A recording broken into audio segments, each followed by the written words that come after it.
All right, we are live. This is Soundbooth Theater Live, and these are the cold reads of Chrysalis 7. I forgot the name of the book already. Fated Antagonist by Rhino Z. And yeah, this is part 1. So thank you guys for coming. Sorry I'm a little bit late. I was literally just finishing up book 6. Like literally on the second to last chapter, I decided, okay, we got one chapter left, and it's kind of a wrap up chapter. So I will deal with the pain of not knowing what that last chapter was before I start narrating here. But yeah, thank you guys for coming. Thank you for joining this stream. I'm really happy to have you. Really happy to get started on another book. For Chrysalis, and we left it pretty. Now I'm not going to spoil it. You know, there's some people here who were at the Discord server listening, so you guys know what's going on. But the rest of you, maybe not. Real quick, just to make sure, go ahead and check the description of this video if you haven't yet started Chrysalis at all, or if you want to start reading Book 7, which I believe just came out last week. It's available on Kindle. So check for the description, look at all the links there. It'll lead you to all sorts of places. Also, don't forget, on the Soundbooth app, we have a short story about Garralosh, one of the villains of the earlier parts of the books of the series. It's an origin story. It's narrated by Annie Ellicott, and it is free. So if you're just dying to get a little bit more audio content for the Chrysalis series, you can go to soundbooth.app and find it there. It's just type in Garralosh. Yeah, here we go. Chrysalis 7 is starting up. Let me grab my script here.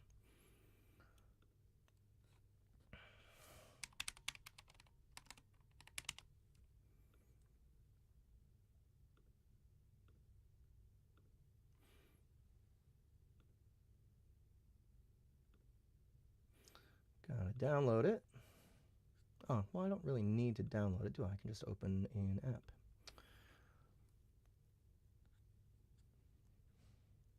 There we go.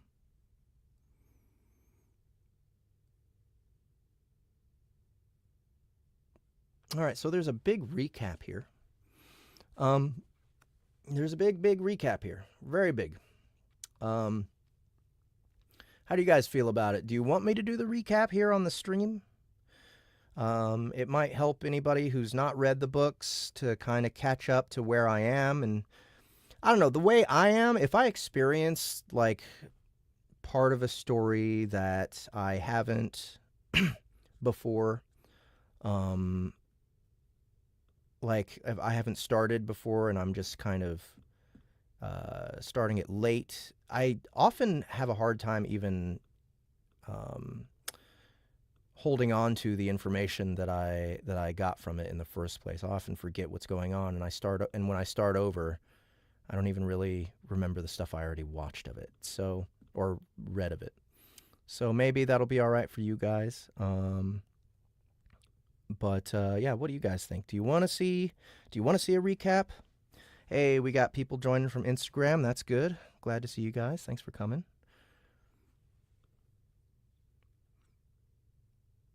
Yeah, you want the recap. Here goes. All right. For anyone who doesn't know, who's not read this series before, or who just hasn't caught up, spoiler alert, just letting you know. You've got to close your ears or something. I don't know. Chapter 101. New folder.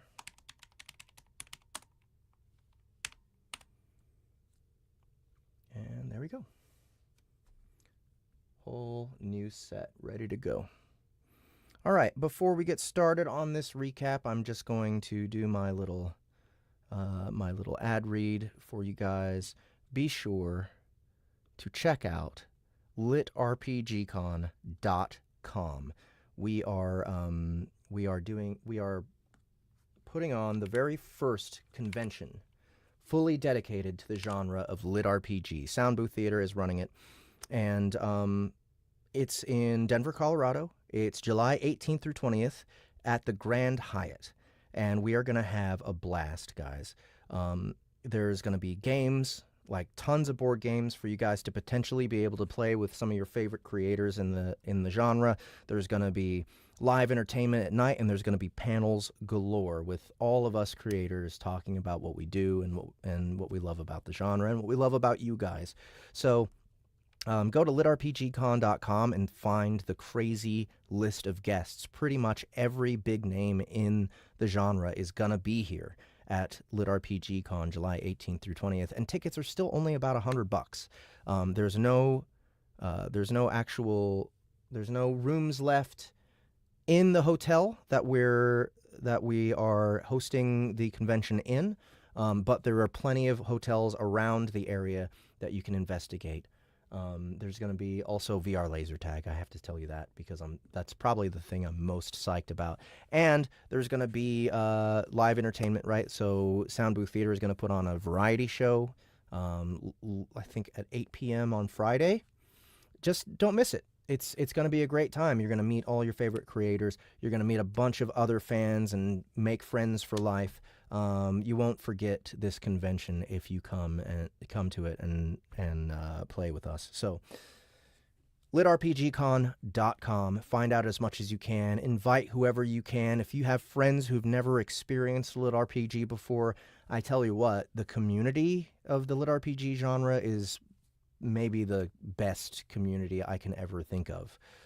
Everyone's so welcoming and so nice to each other, and it's very easy to make friends. And hey, maybe you'll get some of your friends who've always been turning their nose up at the genre to actually give it a shot if they come and hang out with us. All right, let's go. Oh, one more thing. Soundbooth.app. We have a new release from yesterday. The Grinding by Matt Dinneman, Mr. Dungeon Crawler Carl himself. I narrated it. Annie Ellicott backed me up. It's a magnificent piece of art. Please pick that up on the Soundbooth app as well. Whoa! All right.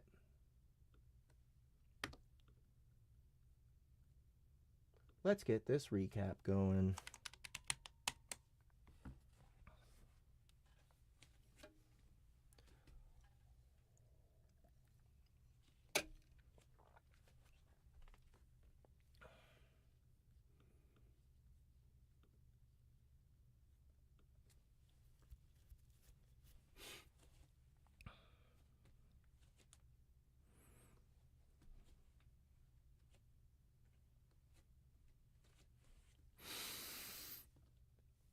Recap. To the various races of Pangera, the rise of the colony has been somewhat meteoric, a terrifying ascent in the eyes of many. We went from nothing to a million-strong society capable of standing amongst nations. Oh, this is supposed to be Annie.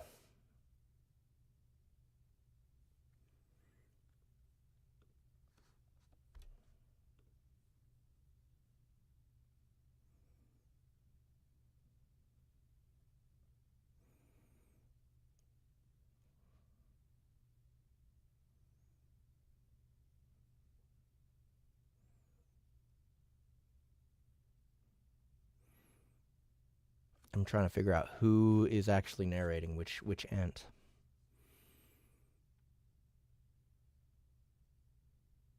I'm going to do my speed reading bit for this since it's not even my part.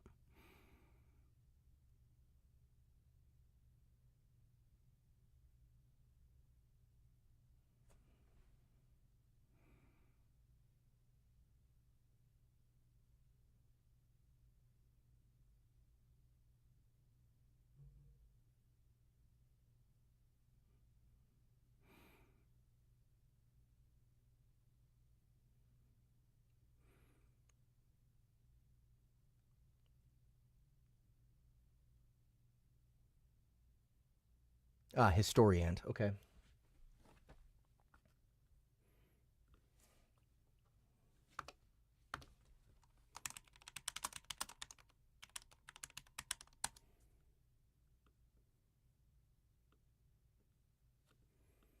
All right, I'm still going to do it really fast, though, because this isn't even my bit.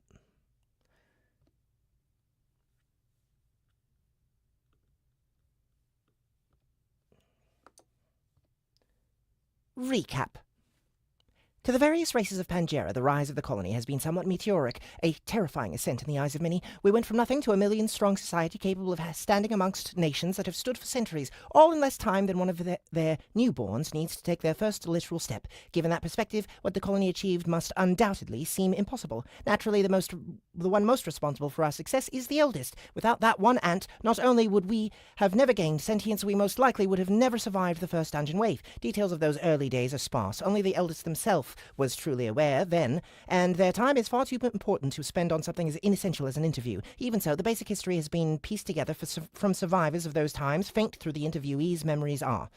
The eldest first appeared sometime after the nest was raided, the egg, larva, or pupa containing them having been taken far from the colony. By the time they made it back to the family, they'd already fought their way alone to Tier 2. The implausibility of such a feat can hardly be overstated, and yet the eldest did it, for that is what they were when they first appeared and joined a three-way battle between two relatively powerful monsters and the colony, then composed largely of simple hatchlings.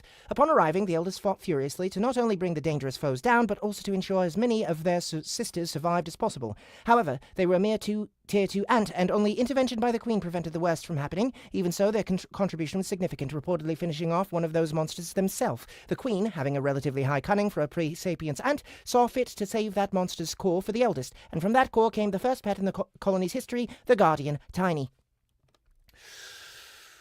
As with so many of the eldest's decisions, reconstituting the lightning-empowered ape proved doubly inspired. Not only did it secure a powerful combatant to aid themselves and the colony, but it was also the inaugural step down the path of core shaping, both for the eldest and the colony as a whole. In fact, the eldest took the inaugural steps for many of the colony's casts. The eldest already understood that each role needed to be filled if the family was to survive and thrive, and as the only ant with necessary faculties, they had to do all of it personally, barring the two that the Queen had already well in Mandible, of course, healing and egg-laying.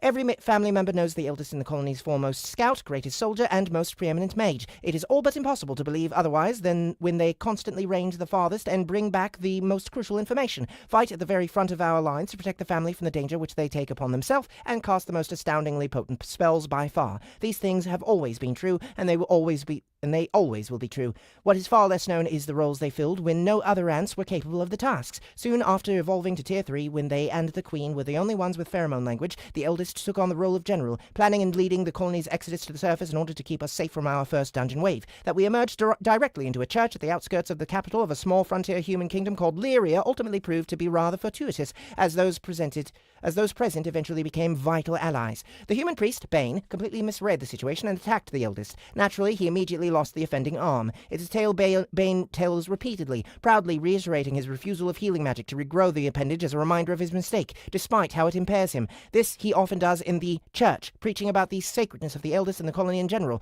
while wearing robes with imitation antennae sewn onto the hood. Humans can be very strange. Determined to leave all the humans alive, the eldest led us a short distance away from the city and to a spot where the dungeon just barely touched the surface. While the colony set about creating a temporary nest, the eldest excavated the nascent dungeon vein and directed a slow stream into the new chamber, thus creating the very first monster farm and providing much-needed biomass after the long journey to the surface. It was the eldest's second large contribution in their role as the colony's first carver, the first being the simple pitfall traps they built for us before the exodus. Shit.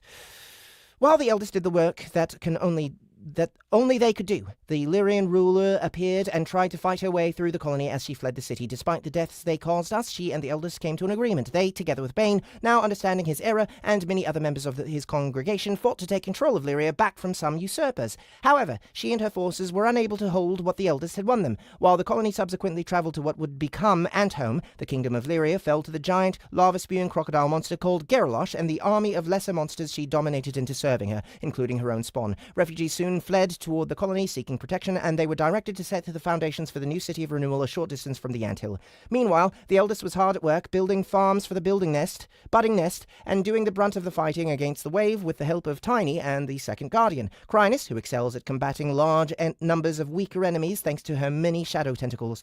Chrysalis was the eldest's first foray into actual core shaping, though we have no idea what modifications were made. Whatever the refinements were, the process surely proved edifying, as immediately after reaching Tier 4, the eldest used the experience to help make the single greatest conceivable contribution to the colony, modifying the Queen's core and thereby changing our species to Formica sapiens. In addition to building the 9 castes into the family's evolutionary paths, the eldest also gave hatchlings a longer incubation period and lower physical stats in exchange for the cunning and pheromone language glands necessary to allow them to properly think and learn. However, when the first class of Formica sapiens emerged, numbering only 20, there were, of course, not yet any brood tenders to teach them. Thus, during this brief window, the eldest pioneered that role as well. Naturally, the eldest lacks the auras of proper brood tenders, but they still take pains to personally mentor young champions when they arise, as they did with speed-obsessed Vibrant even before the species change. They are the only one truly capable of guiding such individuals, after all, and will likely remain so unless a brood tender champion ever emerges. Once the council graduated from the eldest sons and started to hone and pass them on, the colony could begin to grow in earnest.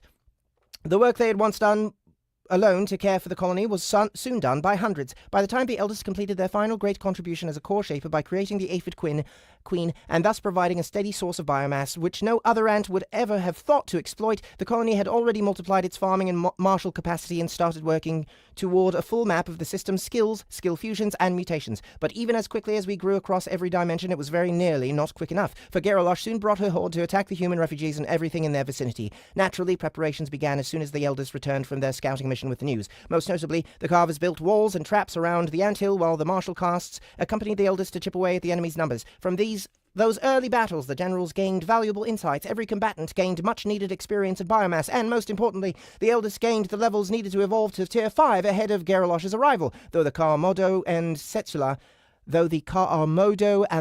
cultists aiding the giant crocodile took pains to stymie their efforts.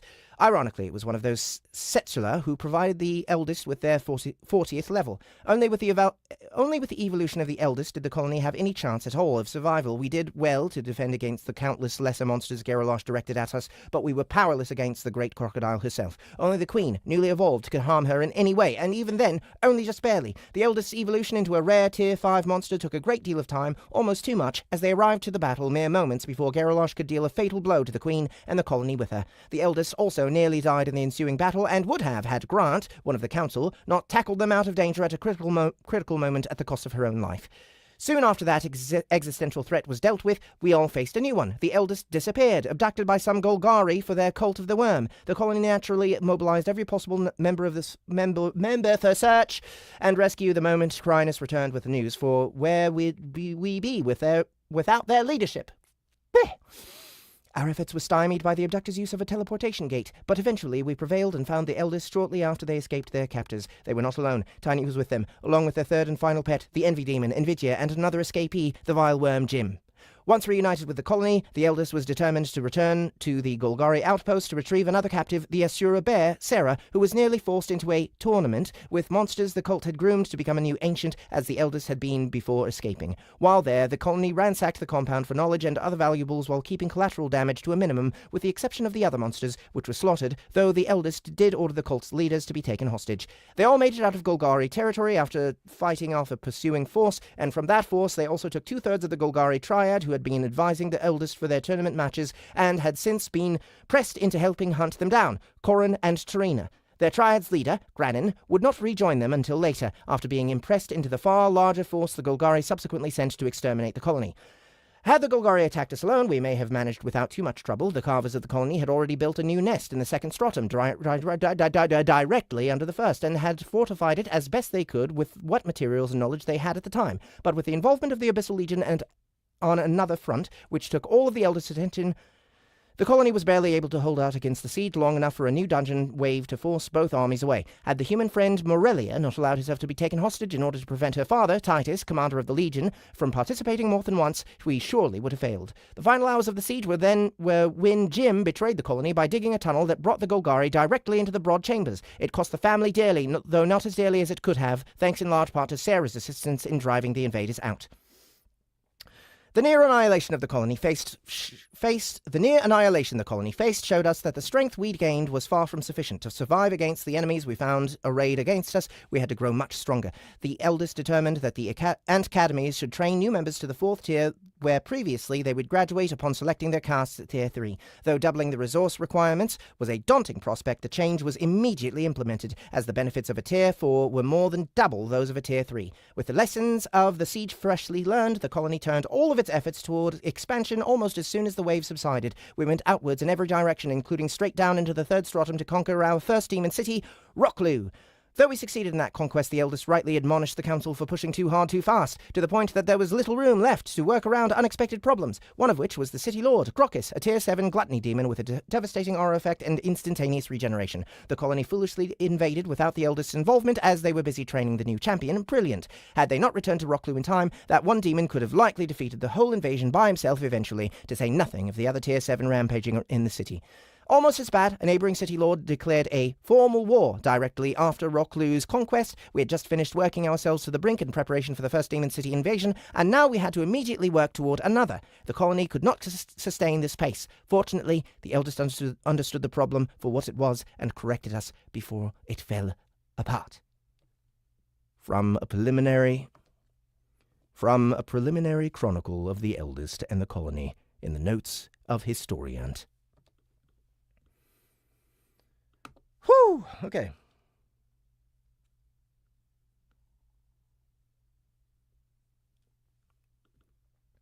That was 10 minutes, even though I was narrating as fast as I possibly could.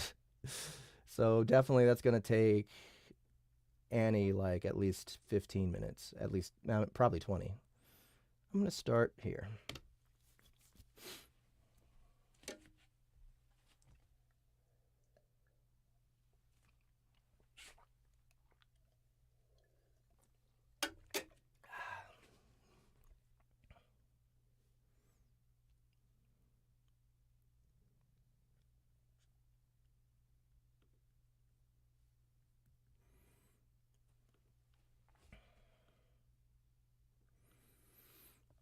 Chapter 1. Fancy Styling. The meeting dragged on for another hour before a reasonable plan of attack was determined.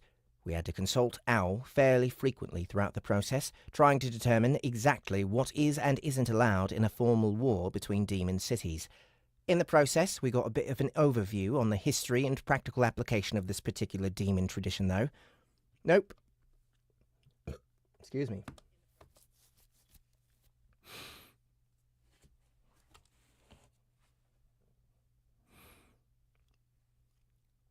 In the process, we got a bit of an overview on the history and practical application of this particular demon tradition, though Alacrix doesn't have any idea when it started. He claims the practice is nearly as old as demonkind itself. According to the Burning Eyeball himself, there was such a time that the 3rd stratum was filled with demons who, as of yet, didn't have any boundaries or structures as to how to lead their lives. Much as one would expect, it was complete chaos. At least, it was more chaotic than things are now, supposedly. I did have to ask him one burning question at this point in the conversation. And I just realized, for those of you who don't know, I have been using a teleprompter for the past, well, I guess it's been about a month now. And the teleprompter screen is covered in specks of spit. So let me try and clean that up a bit.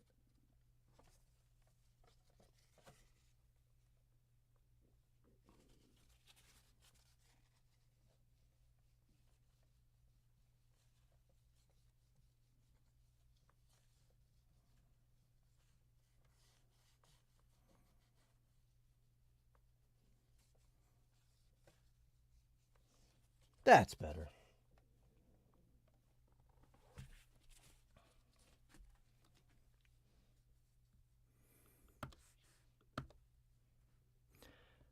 Who exactly imposed the rules on you? Ooh, what do you mean? At one point, you had no rules, and then these traditions were put in place, for want of a better term. Put in place, for want of a better term. There must be someone who came up with them, right? An individual or group that was the origin point? Or were they just cooked up at some point and spread throughout Demon Society over time? Ah, you ask, who is the origin of our traditions? Arconidum.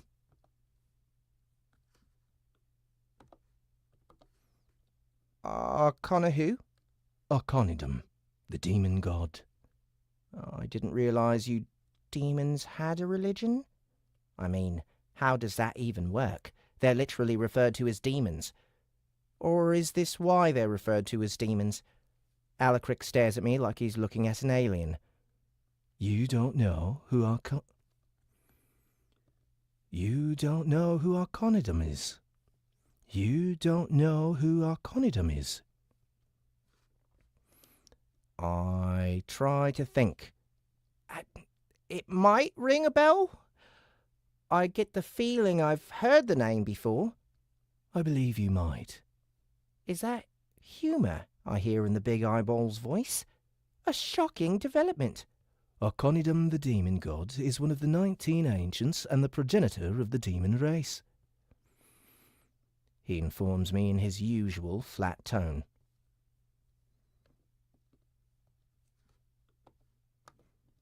Ah.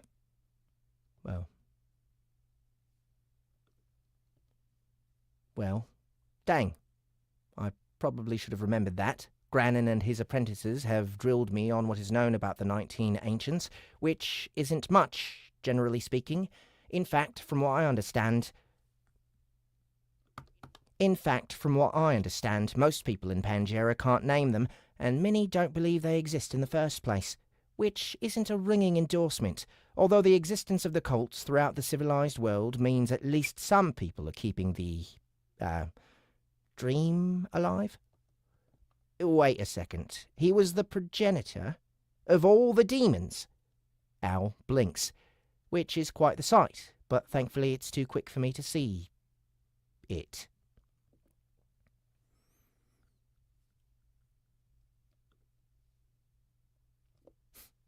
Which is quite the sight, but thankfully it's too quick for me to see it.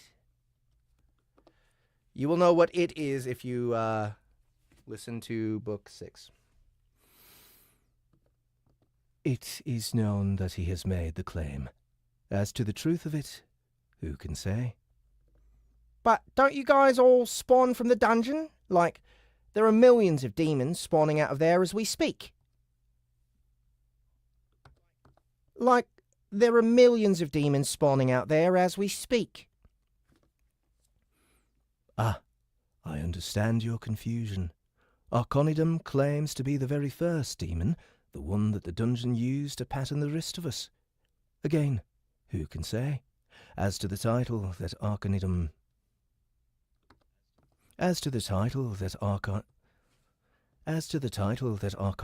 claimed for himself, he is so powerful that there could be considered functionally no difference between him and a god. But how would you know how powerful he is? I'm going to assume that you've never seen him. Like, how could you? I have seen him. What? The big eye nods. Some demons are taken to Arconidum when they evolve. I would describe it as a type of vision, rather than physically seeing them. The experience was haunting. Yeah, I bet. It's a bit of a shock to realise that I'm not the only one who gets to enjoy these wonderful trips to elsewhere when evolving, or even when it's not a reincarnator thing. Or even that it's not a reincarnator thing. Apparently, a few of the native-born demons get to experience the same level of joy that I do, having their souls circle a drain and sink to goodness knows where to speak to someone they don't necessarily want to see. I wonder if the Gandalf I see might end up being one of the ancients as well. They haven't given me a name, so I suppose it might be possible. although from memory I think they might have denied it, or perhaps suggested that they and the ancients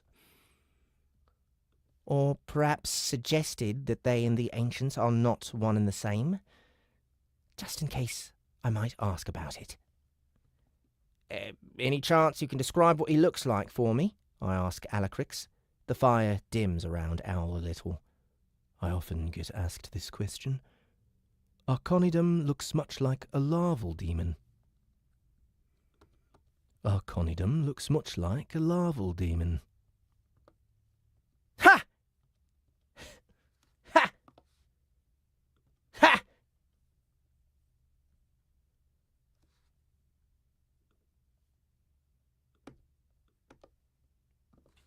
Gigantic and seated on a throne. Gigantic and seated on a throne formed of his own flesh. Ah. For a moment there, I was stuck with the thought of an all-powerful ancient who was about the size of my eyeball.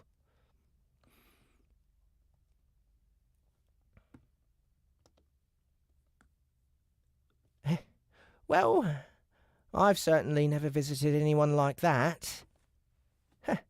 Well, I've certainly never visited anyone like that. Owl eyes me, which is an intense experience, let me tell you. Why would you have? Good point. Moving on. A pause. A pause. What's he like? What's he like? I don't want to discuss it, Owl says flatly. Fair enough. You can't blame an ant for being curious. We're talking about one of the ancients here, after all.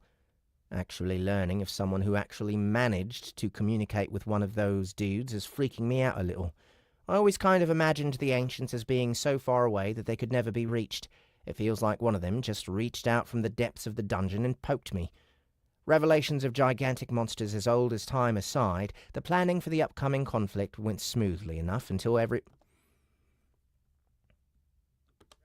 Revelations of gigantic monsters as old as time aside, the planning for the upcoming conflict went smoothly enough until everyone knew what they had to do over the coming days, even if they weren't happy about it.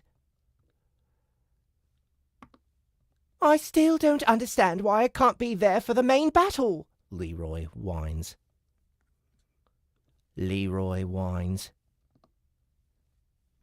You don't want the immortals at the front leading the charge headlong into Tier 7 demons who will cut us to pieces as fast as they look at us? Why not? I look at her. You know damn well why! Thwack! Ouch!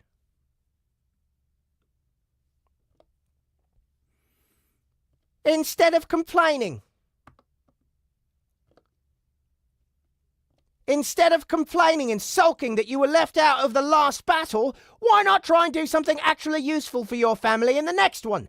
Something that doesn't involve throwing your life away in the hopes of perhaps, maybe, chipping a demon's claw as they separate your head from your thorax.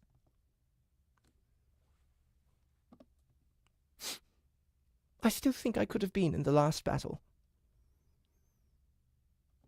How the heck are you supposed to climb down the cable when you're wearing full armor? Thwack! The soldier pulls away from me, furiously rubbing her head with one antenna. I could have fought without it. Oh, really? And you think you would be trusted not to charge blindly forward as if you were wearing it? I'm not stupid. Every council member present turns to her in confusion. I'm not! Leroy protests. Angrily. I would have made a tactical assault. Prepared to give her a chance, I ask a leading question. Would this tactical assault have involved in any way you rushing forward on your own into impossible odds? No? No? No, what the fuck? No?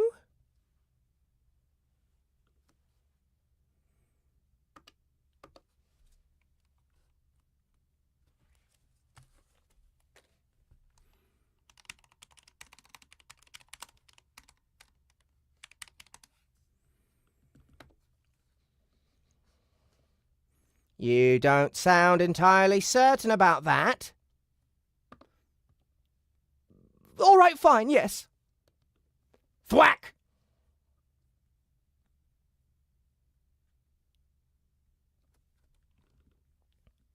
Oh, sorry. I forgot to, fucking hell. Here it is. Add to stage. Yay! How about this? There we go.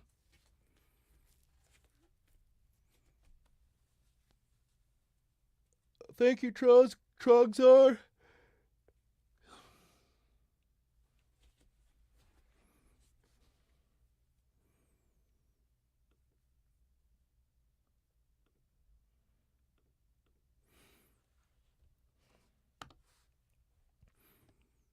Chapter 2. New Bling. Our plans made, the council disperses, vibrant, disappearing over the horizon before I can so much as blink. Although, that could be a long measure of time, since I can't blink. I'm actually starting to forget what it was like to close my eyes, to be honest. I mean, how long can you go without eyelids before you forget how they felt? I've been in a carapace so long that I'm starting to forget what skin felt like. It just seems so weird to me now, being squishy on the outside and hard on the inside. How does that make sense? Don't you want the squishy stuff protected? Not to mention the possibility for shiny perfection that I have embraced through mutation. Even the demons reject the true doctrine of exoskeleton. In fact, almost all monsters do.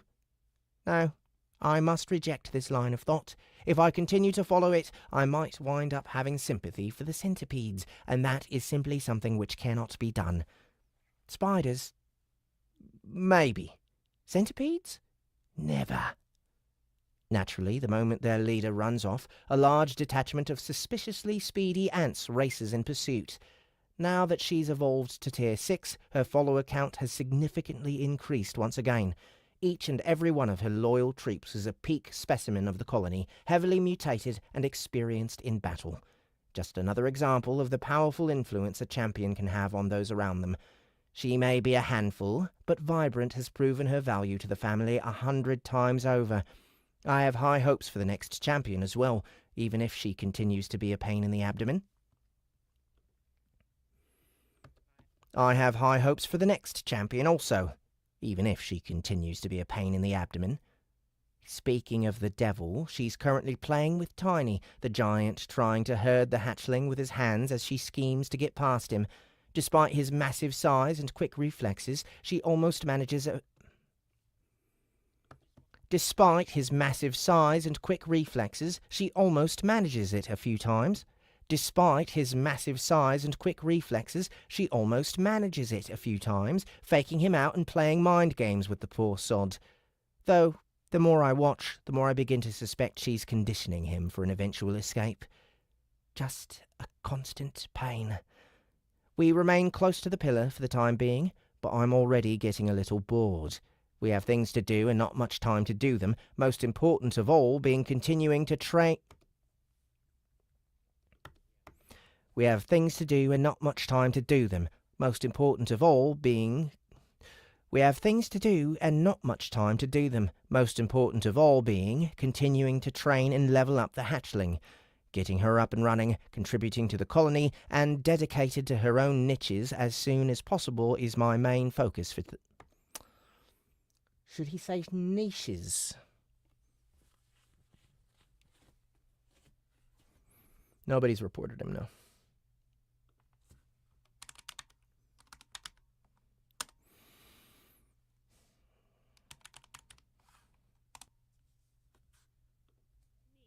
Niche. Oops.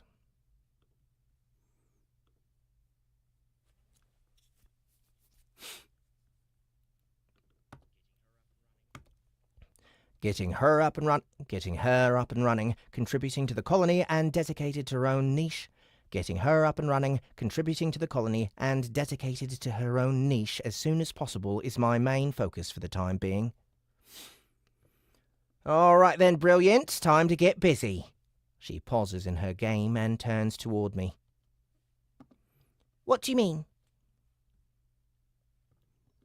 Did you think we were done? You're not even halfway to as evolved as you need to be. Your older sister is tier 6. So am I. What exactly are you supposed to do running around as a... What exactly are you supposed to do running around as a piddly tier 3? What exactly are you supposed to do running around as a piddly tier 3?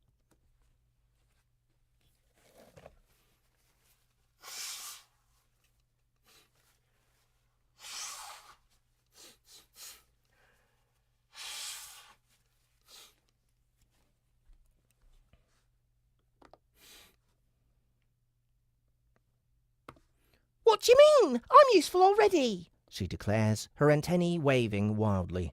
At what? Annoying me or escaping? Those are the only two things I can see that you excel at. Oh yeah? What if I told you that my mana shaping skill is tier 4? I'd tell you... Wait. What? I've been practicing inside ANTventure's mouth. No time is wasted. Even mine is only tier 5.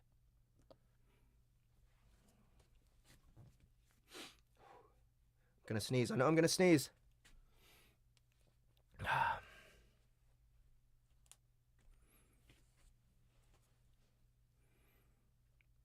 She puffs herself up proudly.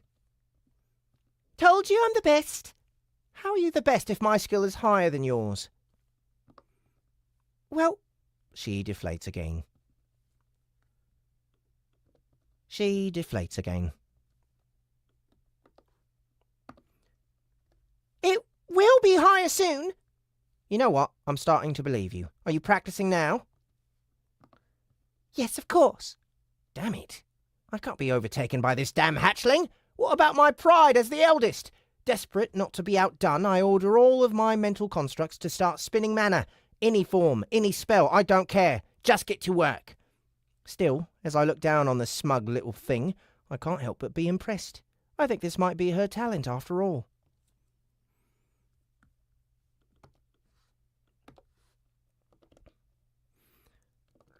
Keep up the good work, Brilliant, but as I said, we still need to level you up. That's going to be our next port of call.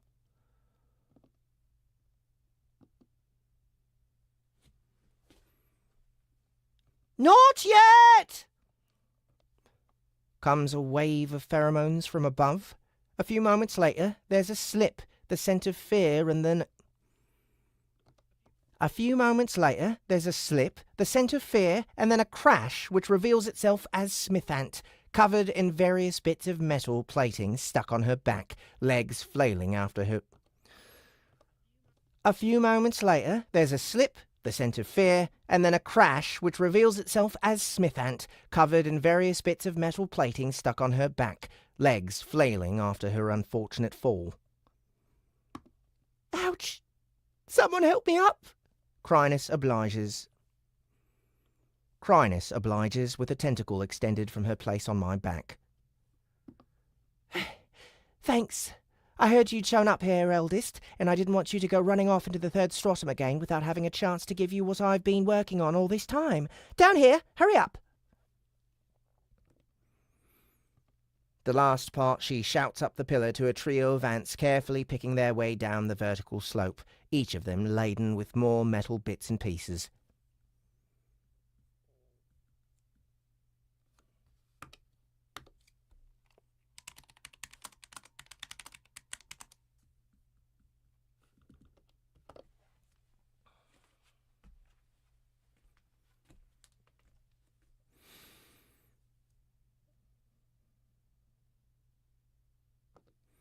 Just how much stuff did you bring? I ask a little warily. Don't cover up the diamond.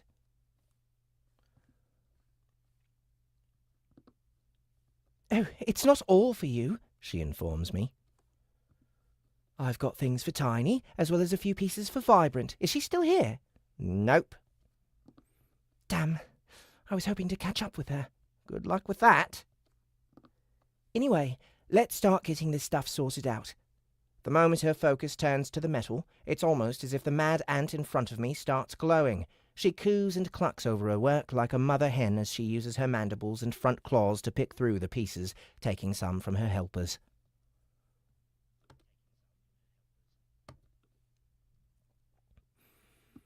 This is what I was able to put together for Tiny. We still can't work with the Legion metal very well, or at all, and there certainly wasn't enough to make a full suit for him. But this should help. What she was able to come up with was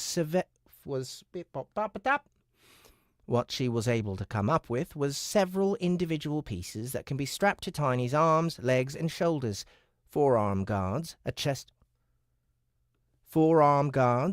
plate, and some reasonably fitted and padded pieces protect his thighs.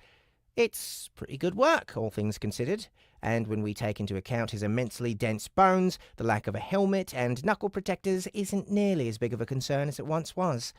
Just having something to protect his heart in the event something slips between his ribs is a big relief. Tiny seems much happier with this smaller and more Tiny seems much happier with this smaller and more focused set of pieces than he was with the more complete set he had on before. After scratching at the straps and pulling at the padding underneath the armour a little, he seems fairly content, even rapping his knuckles on the forearm guard to test its strength. Well, he seems happy at least, I observe. And I am as well. Great work, Smith Ant. She stops fussing with the straps and turns back to me. It wasn't easy, but I'm happy with the work. As for what I made for you, have a look. With the air of an artist whipping a cloth off a new statue, she throws a series of pieces down onto the ground in front of me. At first, I'm a little startled. They appear to be rings? Weird ones? So, what are they? I ask, confused.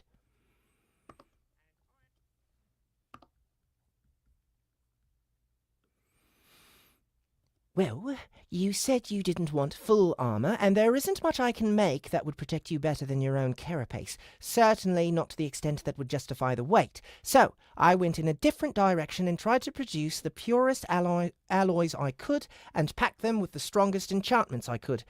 What you see here is a masterwork of enchanting, by our standards anyway. She sounds a little deflated at the end, as if not catching up to the rest of the world in a couple of months was somehow a massive failure on her part. Well, nonsense. A masterwork in the colony is a masterwork the world over. Tell me what they do. I think you'll like this, eldest. Should work well with your current skill set. It doesn't take much to get Smith Ant pumped up again. As soon as her attention turns to the task of explaining her creations, she is immediately obsessed.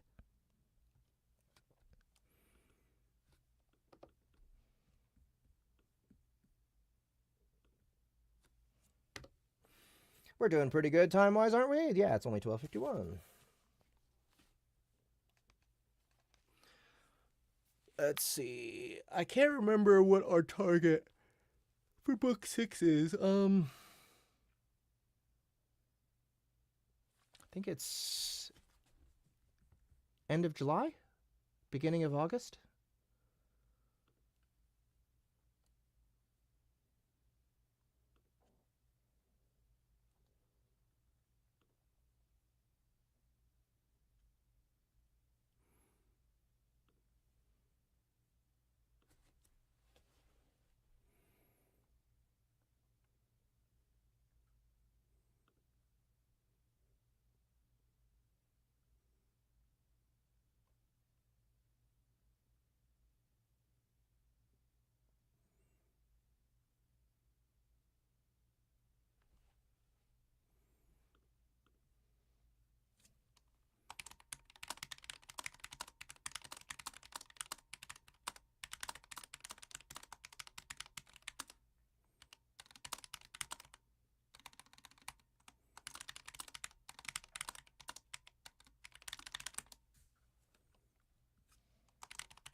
No! Fucking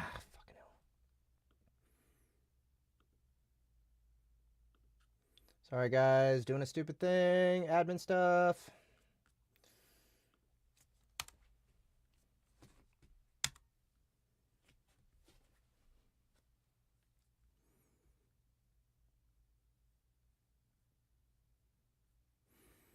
Okay, back at it. Chapter 3. Real quick, guys, since we have more people here and some of you may not have been here from the very beginning, just want to remind everybody that LitRPG Con is coming in less than 3 weeks, I think. July 18th through 20th. Soundbooth Theater is putting on the very first convention completely dedicated to LitRPG. It's going to be in Denver, Colorado, July 18th through 20th at the Grand Hyatt. Excuse me.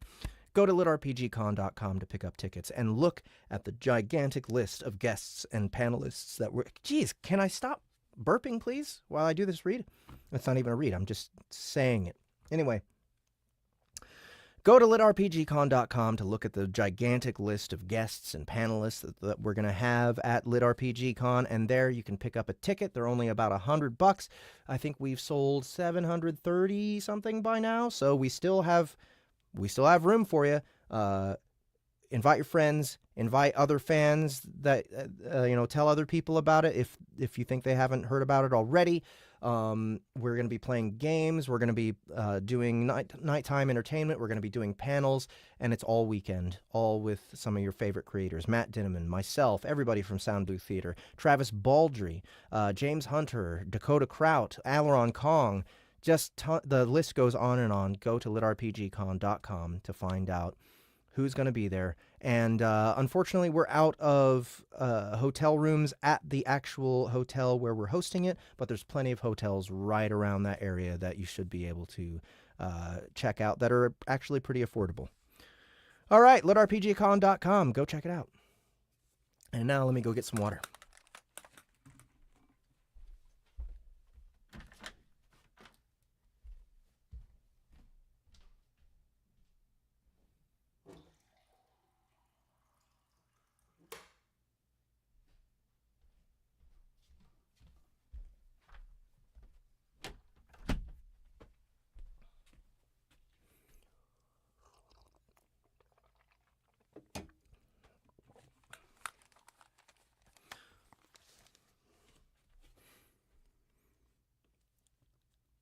Chapter 3.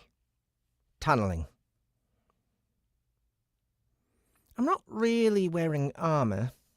It's more like jewelry than anything else, which isn't something I wanted to point out to Smithant. She takes immense pride in being a smith, specifically in being an armorer, since she doesn't make weapons. In fact, she takes an unhealthy amount of pride in that, such that pointing out how she has basically made what amounts to a series of necklaces might cause her to just scrap it all.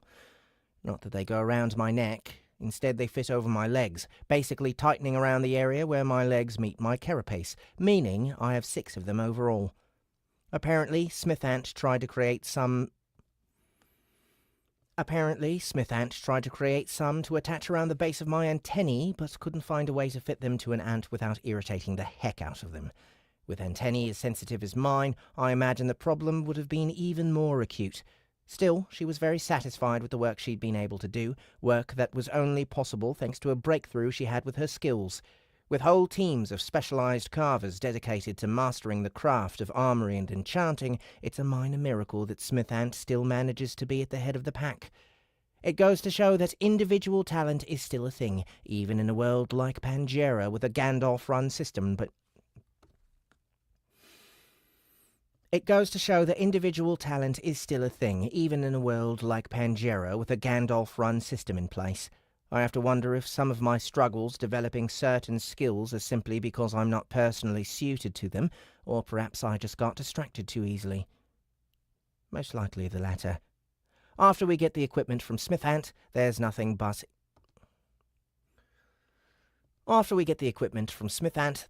for it but to climb down out of the city again and make our way toward the tunnels that lead to the third stratum's next layer.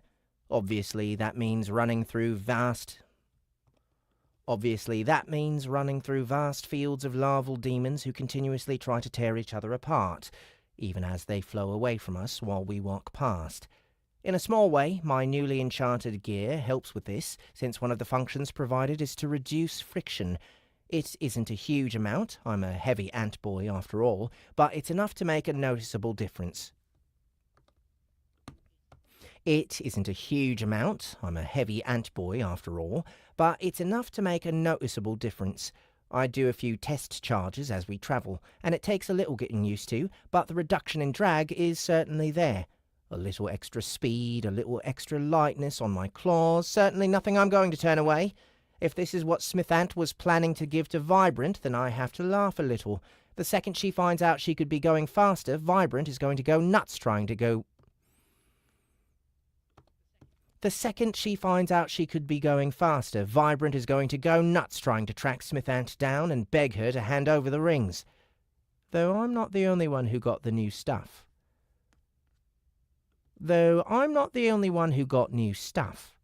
How about it, Tiny? Feeling comfortable?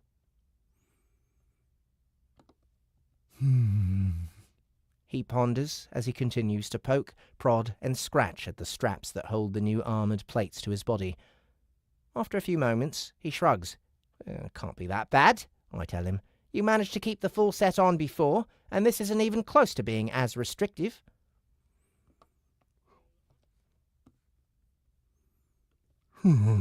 He grunts.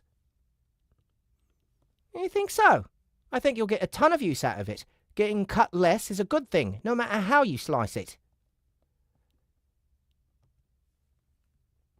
He rolls his shoulders and huffs. Nvidia is not your personal heal battery, I scold him. It's not his job to exclusively follow you around and stop you from getting killed. He had to do that in the past because you weren't smart enough to stay safe and you had almost no protective measures in place. With your bones being as tough as they are now, I feel a lot better about you not getting carved to pieces, but you still have to worry about blood loss, muscle tears, and a million other things that can pull you down during a fight. You need to learn to defend yourself better, and this armor can help with that. He's silent for a bit, pondering, before he nods a little sullenly.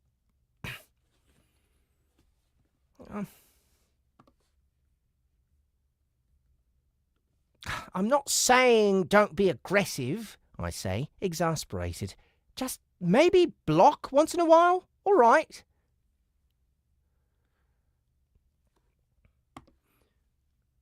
When do you think I might be given equipment, Master? Honestly, Chrysalis, I think we need to work out what would be the best way for you to wear it. Right now, you're more or less whatever shape you want to be. I could manifest some limbs permanently. That would be trivial. I suppose so.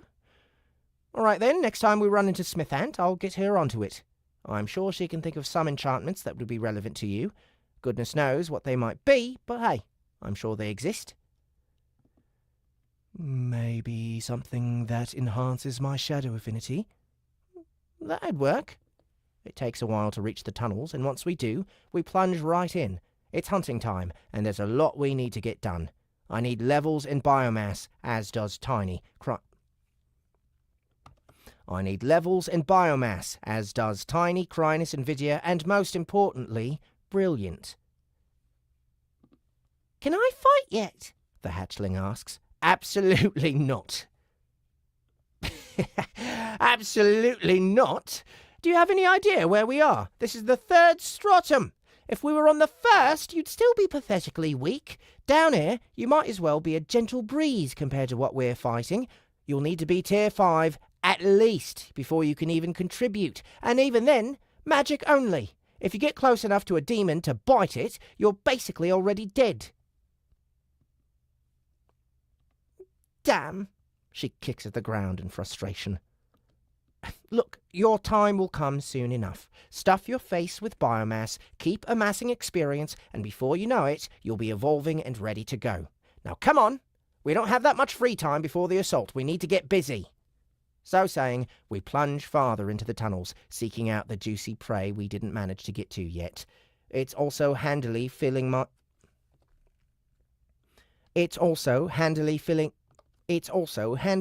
in my tunnel map as we explore new regions of the passages. We're careful not to get too low, though. Whatever is going on deeper in the third, I sure as heck do not want to be kicking that hornet nest before we are good and ready. I know my limits, and I think I've made enough trouble lately. I know my limits, and I think I've made enough trouble lately.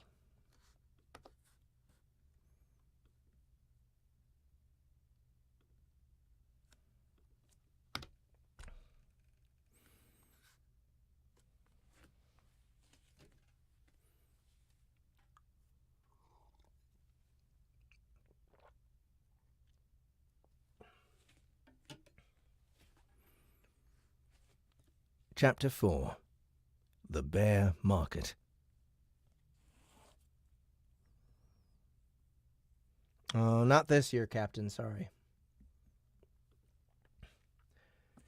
It's so damn hot, Sarah complained. Nope. Sarah complained. Of course it is. Grannon snorted. It's the third stratum. Place is nothing but ash and lava. You might be fine, the giant bear grumbled. Nope. The giant bear grumbled. But I'm covered in fur. If I was a rock person like you, maybe it wouldn't bother me so much. The elder shaper harumphed. For starters, I am not a rock person. I am a Golgari who is bonded with a true skin, a layer of ore that covers and melds with my natural skin. For starters, I am not a rock person. I am a Golgari who is bonded with a true skin, a layer of ore that covers and melds with my natural skin. And I think you'll find that mental toughness, rather than heat resistance, is responsible for my tolerance. Tarina rolled her eyes and joined in the conversation. Actually, our true skin does provide a huge increase to our ability to endure extreme temperatures. It's one of the reasons the Golgari were so successful expanding to the third stratum in the centuries after the cataclysm. The giant bear fired a glare at the leader of the triad, who did his best to ignore the threat of being stared at by a truly vicious Tier 6 Asura bear.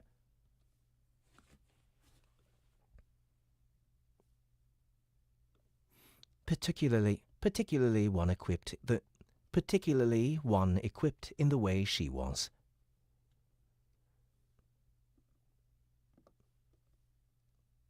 The armor probably isn't helping the situation, Corrin observed helpfully. I know I'd be hot under all that.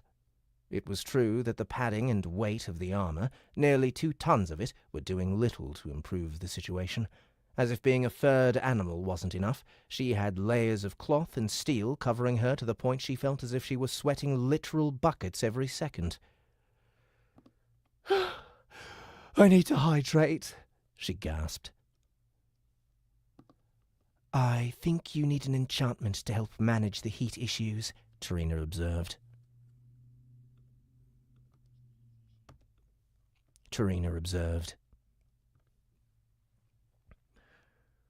That's a valid point, actually, Grannon observed.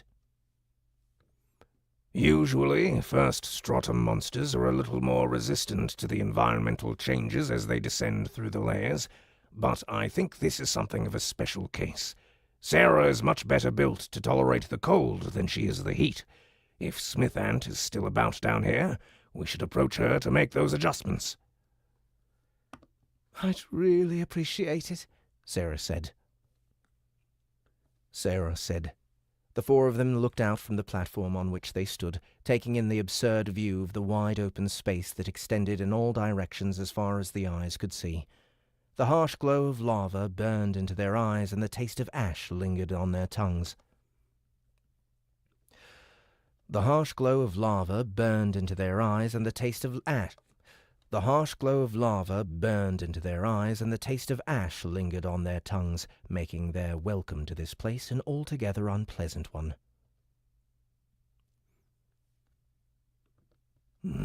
I hate this place, Grannon grumped. It's put me in a bad mood. Sorry if I come across as dismissive, Sarah. I'm just grouchy. That's all right, she sympathized. I'm much the same as you. Tarina could only shake her head at the two of them as she glanced over the side of the platform. I don't know how you do it. I don't know how you do that. Corin shuddered. Oops, that shouldn't be in thought.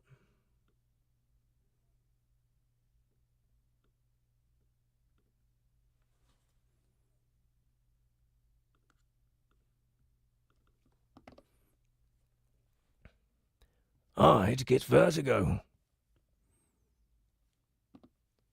We should be down in another 5 minutes or so, Tarina informed the group. Pretty quick trip, all things considered. It's impressive the colony managed to get this lift system in place so fast, Sarah said, looking up at the massive rope system that connected them to the ceiling so far above. There's a lot of things that impress me about the colony, but their ability to get stuff built is starting to become just a normal expectation from my point of view. Grannon shrugged. How many times do they need to pull off the impossible before I just start to expect it from them? A short time later, the platform finally touched down into the city and they were able to unpin and open the gate, allowing the heat-affected bear to stroll out and then slump onto the ground. Oops, fuck.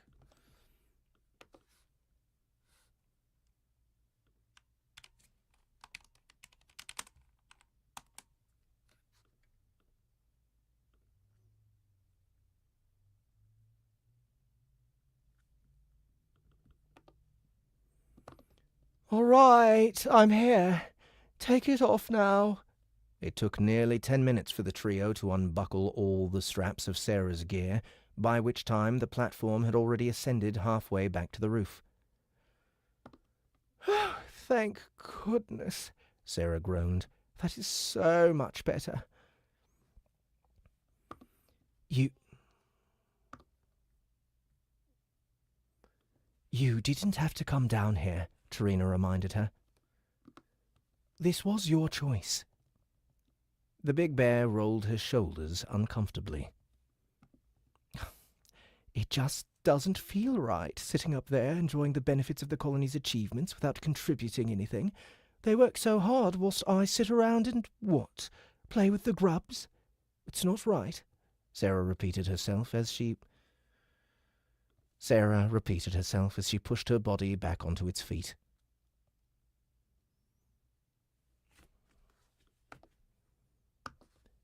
That doesn't mean you have to fight, Corin reminded her. It didn't work out so well last time, did it? Sarah flinched a little, but then held firm. It didn't go terribly, she defended herself. If I helped protect the nest, and if I hadn't, I helped protect the nest. And if I hadn't, who knows what would have happened. It went bad at the end, she shuddered. But I think I can control myself better now. I think you can too, Grannon told her, his usual gruff tone just a hair softer than usual. You just need to remember not to get carried away. As they moved through the city, it was heartening to Sarah to hear many of the mage ants and others reach out to her as she passed. Friend Sarah! Friend Sarah, welcome! You missed a great fight. Sarah, had enough slacking. We welcome your assistance. It will be good to fight by your side once more, now that you are finished being lazy, that is.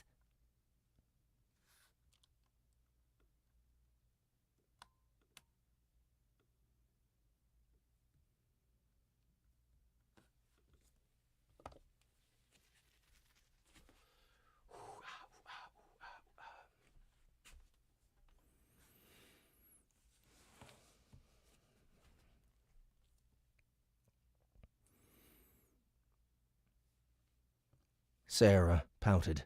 No mean feat for a bear. She wasn't lazy. Still, as they continued their walk, there were many ants who waved or approached the bear to give her a friendly tap on the shoulder, communicating their welcome even if they weren't able to...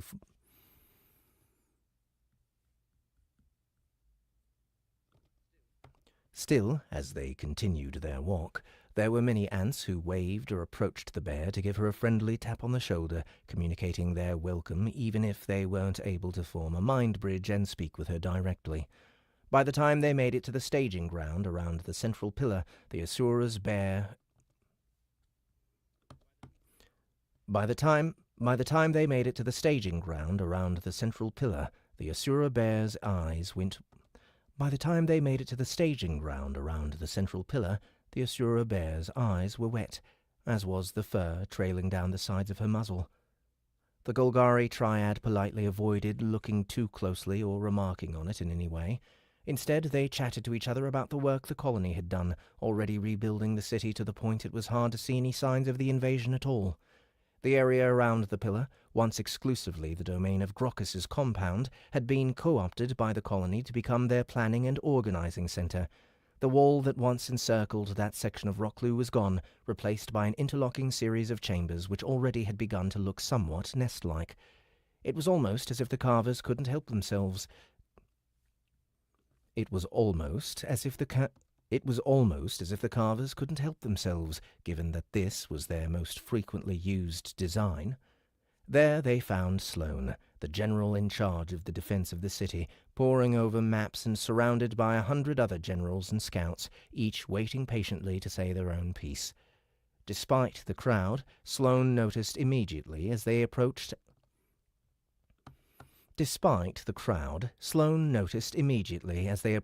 and rushed out to welcome them. Friend Sarah, Grannon, Sharina, Corin, welcome all of you, the general greeted once a bridge had been established. We thank you for coming. If you are willing, there is much you can do here for us. Sarah nodded her big head slowly. I will do my best, she promised.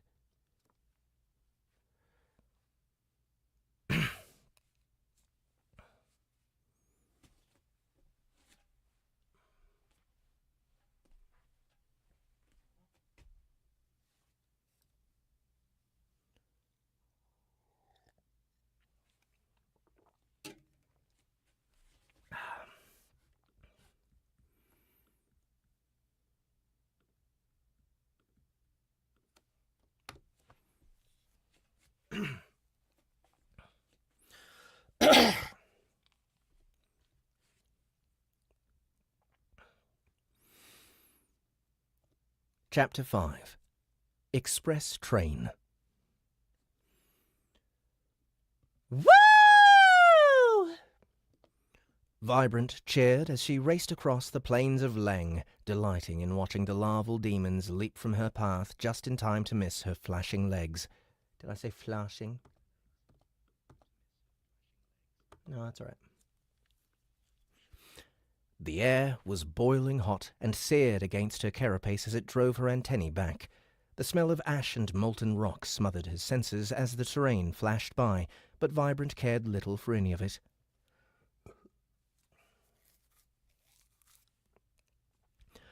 The rush of pure speed was what she craved, and these wide-open plains gave her an opportunity to run like she had... The rush of pure speed was what she craved, and these wide-open plains gave her an opportunity to run like she never had a chance to before. Whee! She hollered, legs flickering so quickly they couldn't be seen, her brain flashing just as fast as she She hollered, legs flickering so quickly they couldn't be seen, her brain flashing just as fast as she processed the Thank you, Eben. She hollered, legs flickering so quickly they couldn't be seen, her brain flashing just as fast as she processed the barrage of visual information that flooded her eyes each second. Far behind, though not as far as one might think, her followers were working hard to keep up as best they could. Their job was made far more difficult by the fact they'd long since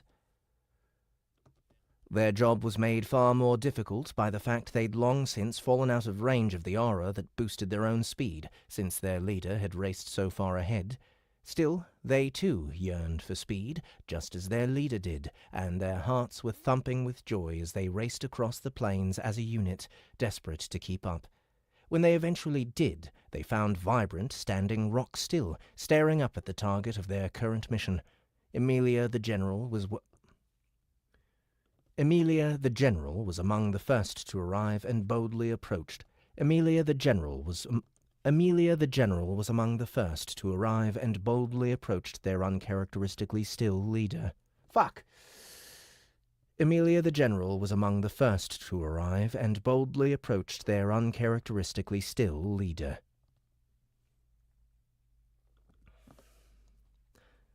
Vibrant, is everything all right? She asked. The large yet sleek soldier twitched her antennae as she recognized the scent.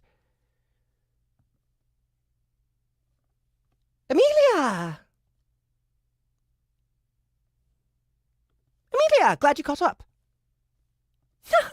Emilia, glad you caught up. Vibrant laughed. Have a look up there. It's a little different, isn't it? Obedient to the whims of her leader, the general leaned back and looked up at the demon city of Orpule far above. Just like Rocklu, it was situated on a disk of stone that extended out from the pillar that supported the roof of the stratum so far above, but it was immediately clear what Vibrant was referring to.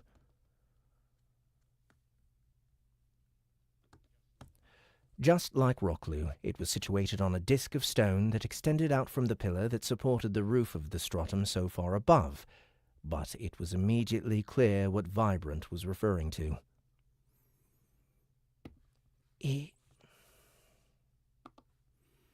It's much larger, isn't it?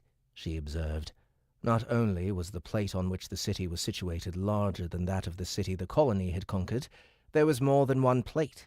The second, which hung beneath the first, in its shadow, so to speak, was much smaller than that above it, as if it had only begun to form recently. Which raised the question, how did a demon city expand? Or was this a sign of a more powerful and ambitious leader driving her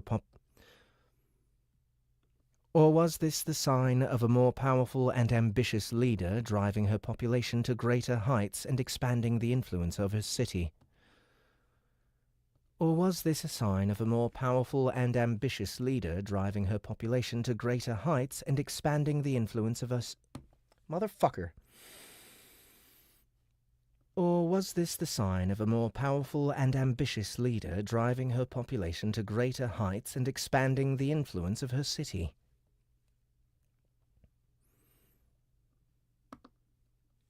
Remember, we need to be careful. Emilia made sure to remind her glorious leader. There are tier 7s here that we cannot fight. I know that, MM. Vibrant cheered. We can have a look around, deprive the city of resources, keep an eye on things, and make a general nuisance of ourselves in the meantime, which means we get to run. Lots! This is going to be a fantastic mission. Seeing her so happy, the hundreds of ants who made up her followers were emboldened. When Vibrant was happy, things were generally going well. They might be hectic or even dangerous, but usually manageable. When she was serious, that was when they knew things were going to be bad. Okay! Vibrant yelled, waving her two front legs about in the air for emphasis. First thing we do is run around and see what we can see. Let's keep an eye on the city as we do and make sure we keep our distance. Let's also make sure we go super fast. Do your best to keep up with me, everyone. I don't want anyone falling behind. We can regroup here after we get a couple of laps in. Make sure you can scan the area carefully. Make sure you can scan the area carefully. Let's go! Although she spoke at her usual breakneck pace, a combination of similar mutations among her followers and familiarity with this speed of communication meant they perfectly understood what Vibrant had to say.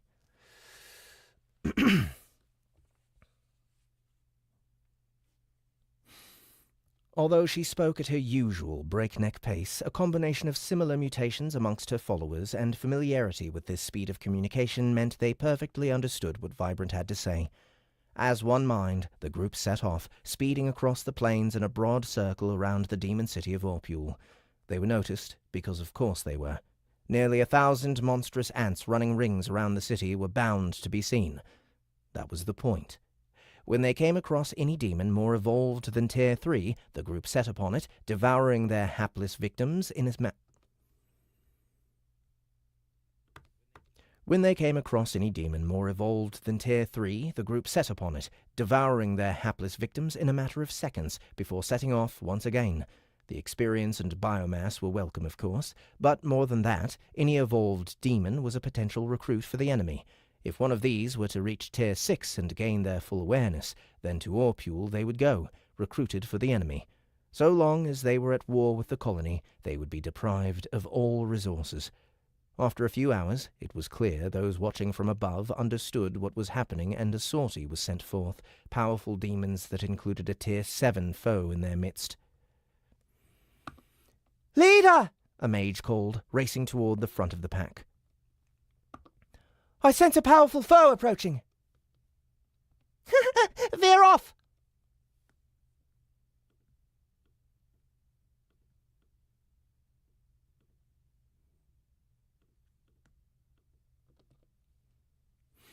Vibrant laughed as she sped away, leading her group to flee from the city.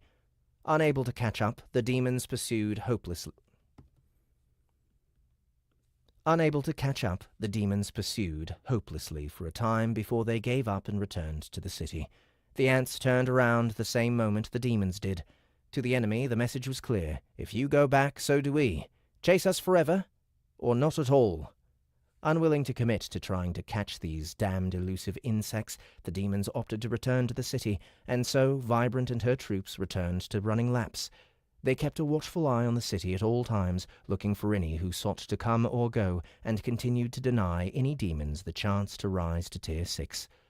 Once again, the demons sallied forth, and once more Vibrant laughed at them as she raced away.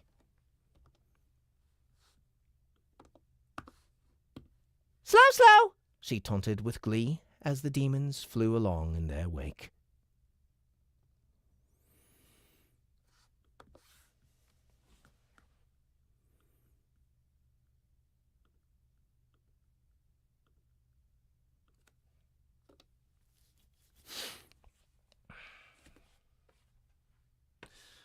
Book 6, I think. I think we're up to book 5, aren't we, with Delvers?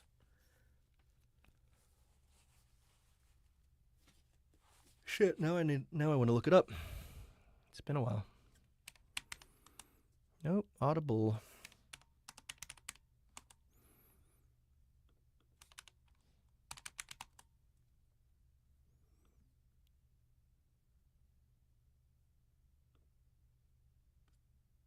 Yeah, we're only up to book 5 at the moment.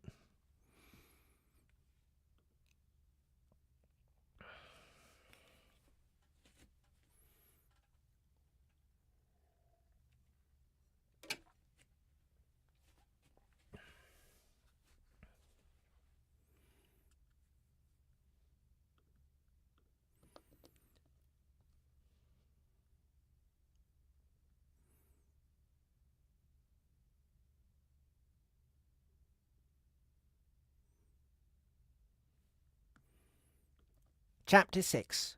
Long Overdue Upgrades.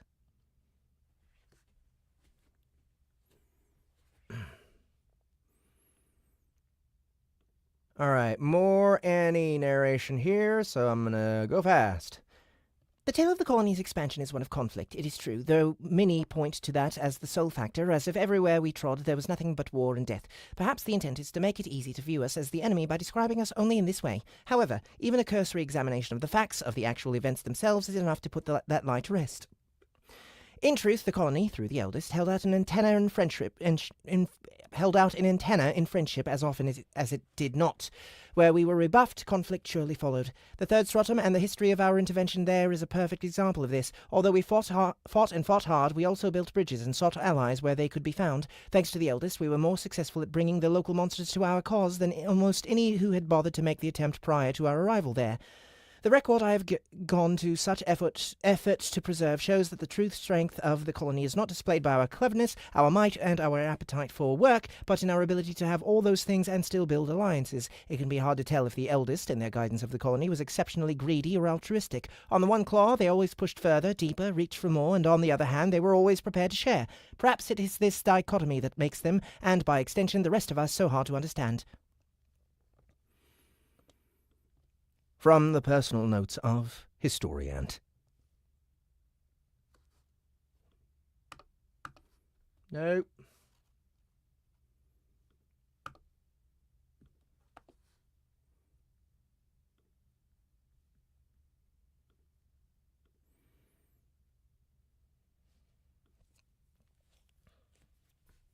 Micro Machines.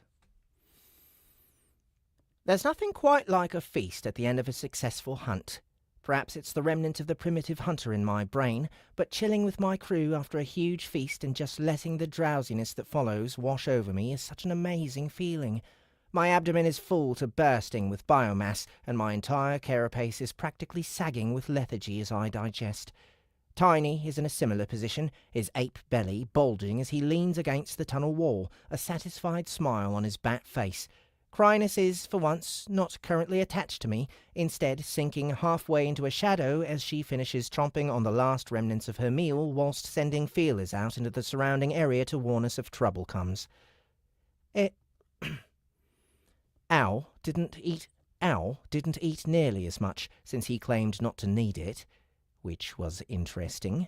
I assume he's close to maxing out his mutations, or has already done so if he's willing to turn his imaginary...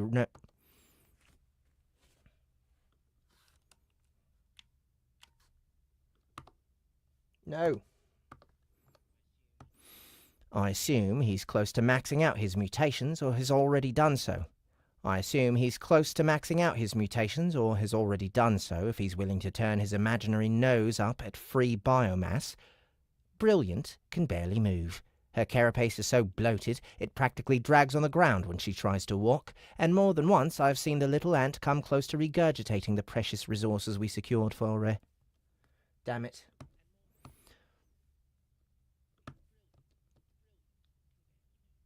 Her carapace is so bloated it practically drags on the ground when she tries to walk, and more than once I've seen the little ant come close to regurgitating the precious resources we secured for her.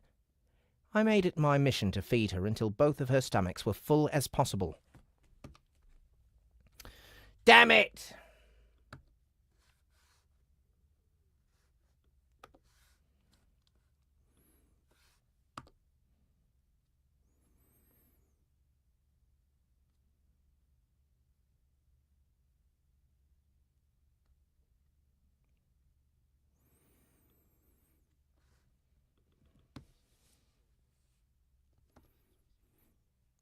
I made it my mission to feed her until both of her stomachs were as full as possible.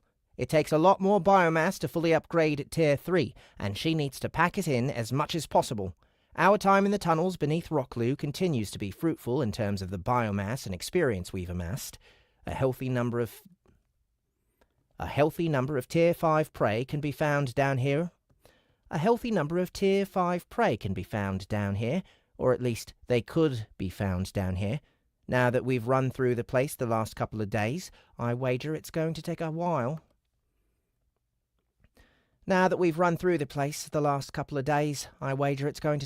Before more demons filter down from above. We even ran into a Tier 6, likely not affiliated with any city, while hunting. Since they chose to attack us on sight, I don't suppose there was any opportunity to engage in peaceful dialogue. Invidia hovers in the air nearby, his eye almost closed as he lazily flaps to keep...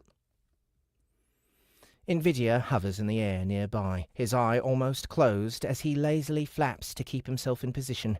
A feeding Invidia is always... A feeding Invidia is always a somewhat horrifying sight as the food vanishes into the mouth that also vanishes, with him and Chrysalis. With him and Chrysalis eating next to each other, it's almost enough to drive a monstrous ant sick. "All right then, gang," I announced to my pets. "If you have the points, it's time to upgrade if you haven't already. Go over your available skills, see what you can find that might spark a bit of joy." Then I turn to Brilliant. "How are you coping, little one?" "So full." I can sympathise. I'm fairly stuffed myself, but not to the same extent that she is. I know it's not pleasant, but we want to max you out as soon as possible, so you're just going to have to deal with it. Since we aren't going anywhere in the short term, take some time and purchase the mutations you want. Make sure you give thought to the overall balance of what it is you want to do. No! Fucking clicked on it.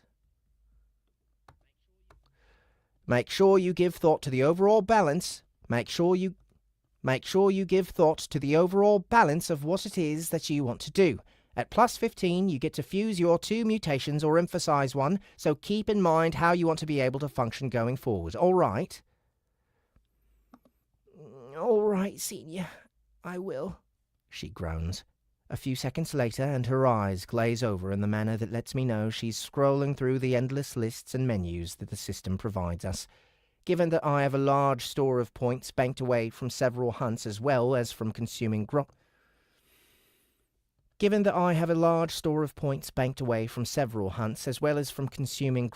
I should get to some... Given that I have a large store of points banked away from several hunts as well as from consuming grockus, I should get to spending also.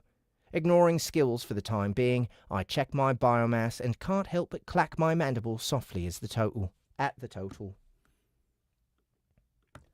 Ignoring skills for the time being, I check my biomass and can't help but clack my mandible. Ignoring skills for the time being, I check my biomass and can't help but clack my mandibles softly at the total. 1,546? Are you serious? That is a heck of a lot of biomass. I knew I was piling up a fair bit back there, but holy moly, that's amazing! I wonder if demons are more biomass rich than monsters from above. Or did Grockus just provide that much? A fully mutated Tier 7 is no joke when it comes to the sheer amount of biomass that's been spent. To take an organ from nothing all the way up to... To take an organ from nothing all the way up to plus 30, which is my current max, costs over 450 biomass. To upgrade from plus 30 to plus 35 costs another 165 per organ. So it makes sense he was worth a ton. Pun intended. With this ridiculous stockpile of mass, I'm going to be able to make a huge dent in my mutations. Let's get to it! Aho! The joy of upgrading oneself. I'll never get tired of it. I hastily bring up my status to confirm my current position.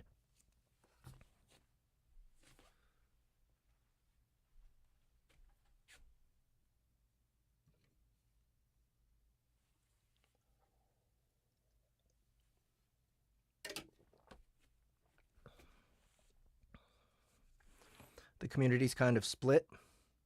Eben, I'd love it if you were to give me some examples of what people are saying.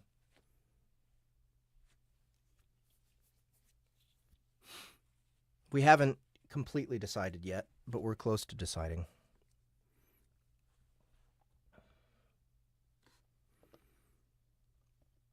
Name, Anthony. Name, Anthony. Level, 18. Rare. Rank 6. Might, 205. Toughness, 180. Cunning, 145. Will, 100. HP, 360 out of 360. MP, 562 out of 574. Skills. General. Master Excavation, Rank 4, Level 6. Expert Grip, Rank 3, Level 15. Expert Stealth, Rank 3, Level 8. Tunnel Compass, Rank 4, Level 4. Iron Mind, Rank 4, Level 33. Master Stamina, rank 4, level 11. Still Meditation, rank 4, level 15. Snap Dash, rank 4, level 21. Level 21. Mana. Mana Craft, rank 5, level 45. Master Condensed Mana, rank 4, level 31. Grand Master External Mana Manipulation, rank 5, level 22. Mana Hoarder, rank 4, level 27. Layered Mind Magic Affinity, rank 5, level 13. Directed Mana Sensing, rank 5, level 19.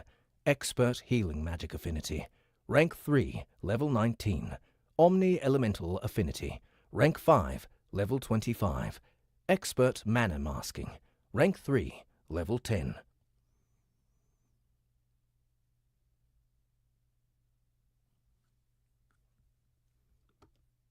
Here we go.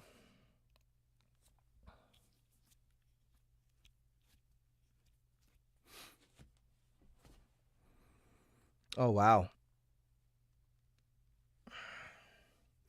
Well, I'm glad we have such loyalty over there from the people that are willing to get the whole collection on our app. But I totally understand where the other people are coming from. Book 11 is coming to Audible. Oh, wait, you said Book 11. So it's 12 and 13 that we're thinking about bringing to the app. Pet. Further Pet Communication, rank 3, level 11. Core Crafting, rank 4, level 15. Pet Growth Speed, rank 1, level 5.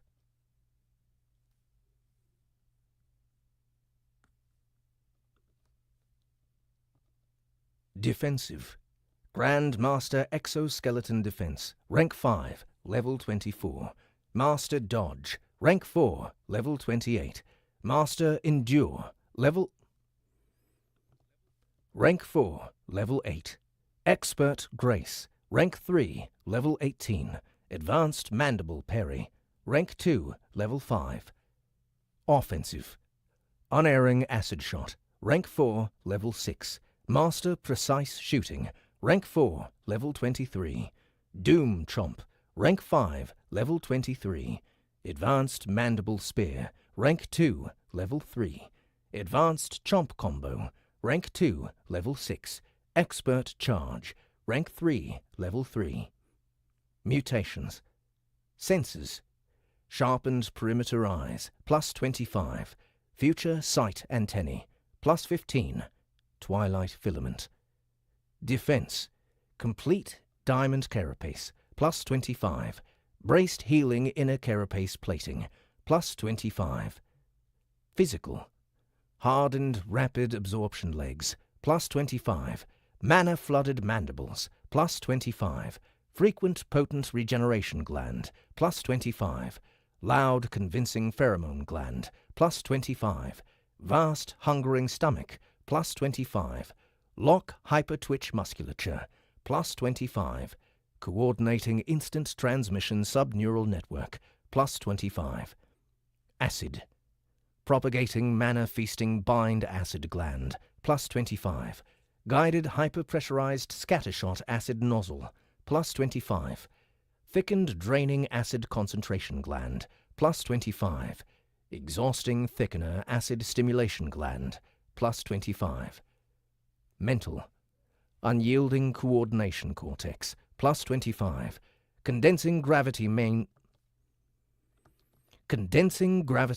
Brain, plus 15. Mind Mana Focused Subbrain, plus 15. Mind Mana Focused Subbrain, plus 15. Mind Mana Focused Subbrain, plus 15. Mana. Compressing Unending Gravity Magic Gland, plus 25.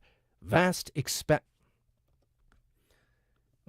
Expanded Collective Will Vestibule, plus 15. Soul Crystal. Purifying Communal Spirit Nave, plus 15.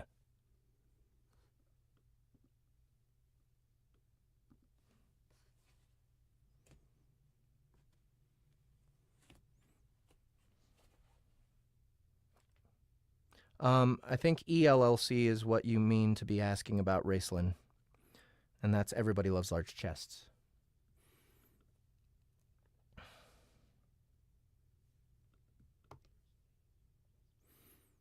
Species, mature colony paragon, Formica sapiens. Skill points, 16. Biomass, 1,546. My skills are coming along nicely.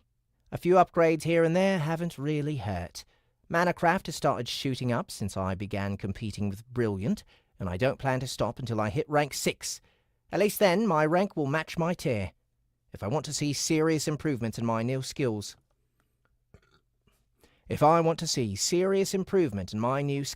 I'm going to have to dedicate more time to grinding them. Using Mandible Spear in an actual fight just feels stupid, though.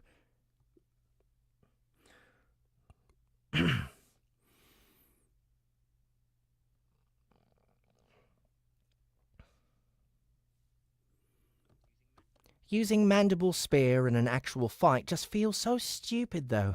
Charge I've had a use for, but that one? Ugh. Looking at my organs, obviously nothing is fully upgraded as of yet, but I'm tossing up between starting to take things to plus 30 or getting the newer elements of my body up higher from plus 15.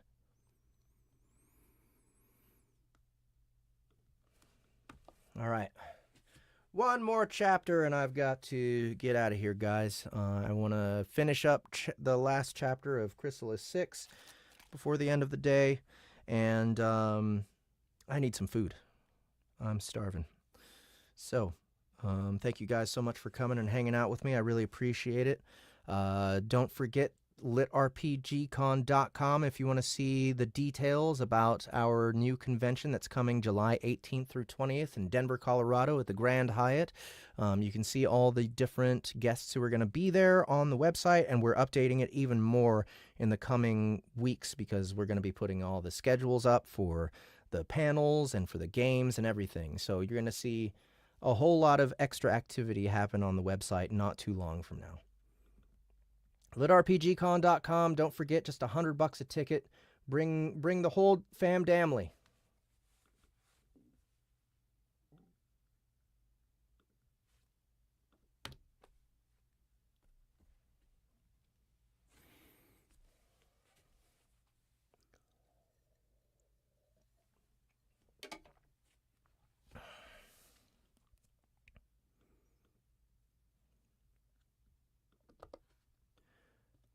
Chapter 7.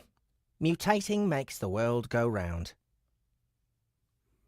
In the end, despite how much I want to see my old organs rise to the grand old height of plus 30, I decide to start with the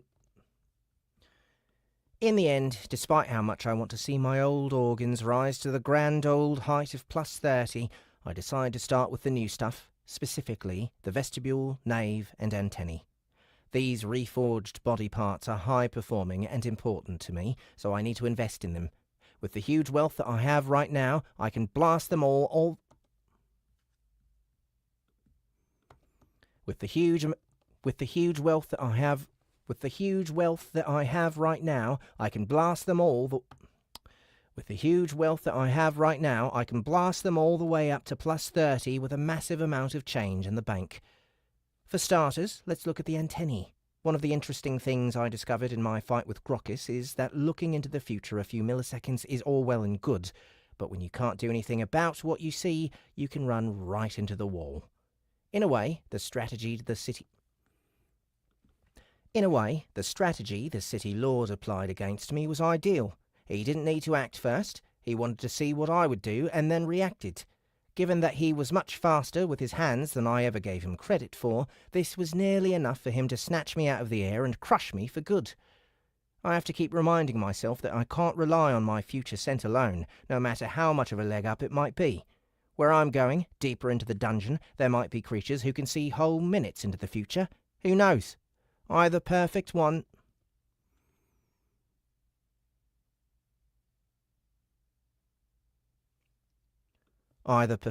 strategy of survival or diversify. And Either perfect one strategy of survival or diversify. Fucking hell. Either perfect one strategy of survival or diversify. That's the only way to go about it. Right now, I have future sight antennae plus 15, twilight filament. The reforged antennae are hypersensitive, tingling with every fluctuation of air, detecting scents far better than my old antennae did and enhancing my future sight once the mutation was applied. The current decision is, do I index further into the... The current decision is, do I index further into future sight, or do I now seek to add another sense to my antennae? I previously had heat detection, which was interesting, but I don't think it was useful enough for me to want to return it. Given how sensitive the twilight filament is, no matter what sense I apply through mutation, they will enhance it like... Given how sensitive the twilight filament is, no matter what sense I apply through mutation, they will enhance it like a high-quality radio dish. It's a tough call. My future sight isn't currently incredible, just a moment, maybe two, into the future.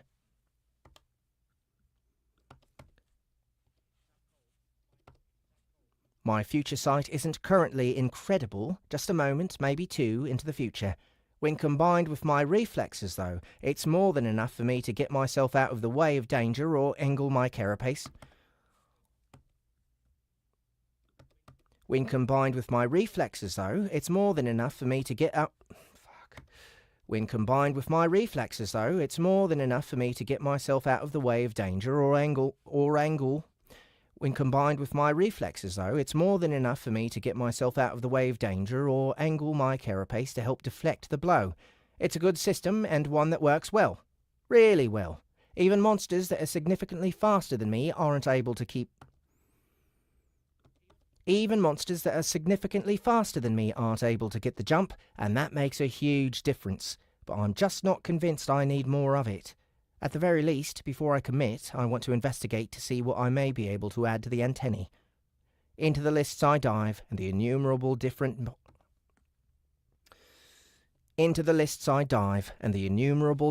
possible mutations roll by in front of my mind. All sorts of incredible, bizarre, and impossible-seeming options swim past that... All sorts of incredible, bizarre, and impossible-seeming options swim past that I filter out. What I'm after are senses.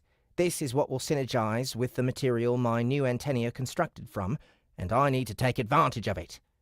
Of course, the basic stuff is there. I can improve my sense of smell through mutation, which is probably more useful than I might give it credit for. My sense of smell right now is far better than a human's, and it's not even close. I pick up all sorts of stuff wafting on the breeze when I'm paying attention, but generally I ignore it. If I chose to, I could improve my sense of smell to the point of making a tracking dog look noseless. It would be powerful, I've no doubt. It would be powerful, I've no doubt, but I can't really think of that many times. It would be powerful, I've no doubt, but I can't really think of that many times I've been looking for something that I haven't had other methods to find. Pass. Eyes on the antennae? No. I mean, it's not really eyes, but photoreceptors. Still, no. Ears? My sense of hearing is quite possibly my worst, given that I don't really have ears in the sense that humans do, big flappy bits that hang off the side of the head that help to collect sound. I don't even have holes in my head. I mean, why would I? That'd disrupt my perfect carapace. Ants here by interpreting vibrations through our legs and the hairs across our bodies. Increasing the ability of my antennae to detect sound waves could make a huge difference in my ability to interpret what is happening. Increasing the ability of my antennae to detect sound waves could make a huge difference in my ability to interpret what is happening around me. I'll put it down as a maybe. Taste? Obviously not, that'd be stupid. Enhancing touch also seems like a total waste of time. It's in the other options, the non-standard ones, that I turn over the really weird stuff. Detect emotional state? That would be a little odd. Why would a monster even want that? Detect lies? Again, I'm a monster ant, not a detective. Detect manner? Juicy. This is similar to how Chrysalis perceives her surroundings, by seeing the mana in an organic way. My mana sense skill performs a similar function, though probably not nearly as well. Still not sure I want to use a mutation slot on it. Heal? Heat? Heat? Pass. Electrical current? No. Movement? I mean, maybe? Looking at the details, it seems like an upgrade to the ability to detect shifts and vibrations in the air. Might be handy, might be handy. Toxins? Being honest, the ability to detect poisons is going to be super handy if I live to see the 5th stratum. Apparently the place is absolutely swimming in it, and the monster I faced from that level was no joke either. That perfect mana toxin was insane. Damn it, there is just so much here, as always. I flick through the lists, and even narrowing it down to just senses is enough to give me a headache. Then I stumble across something that gives me strangely mixed feelings. The ability to sense gravitational waves? I mean, what? And there we are. That is the first cold read. Oh no, you just got here and we're about done. Sorry about that. We'll be back on Monday morning. I'm thinking about doing it all the way at 9 a.m. Central. I know that's very early, but I'm trying to set up a time for Rhino Z to actually join us for a stream. And he lives all the way in Aussie land. So starting at 9 a.m. Central, I think, is the best way for us to get him in here. So I hope you guys all had a good time. Don't forget to check out litrpgcon.com. Watch out for notifications if you subscribe to our YouTube channel here. And yeah, that's about it. I hope you guys have a great weekend, and I will talk to you again soon. Bye-bye.